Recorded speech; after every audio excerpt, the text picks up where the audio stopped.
ஏழு ஜென்ம பாவம் தீரும் இறைவா உனை எண்ண தேவாரம் பாட அந்த ஞானம் வருமே மனம் கொள்ள.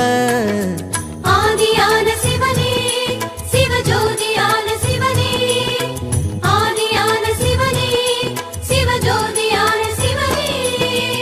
ஏழு ஜென்ம பாவம் தீரும் இறைவா உனை எண்ண தேவாரம் பாட அந்த ஞானம் வருமே மனம் கொள்ள.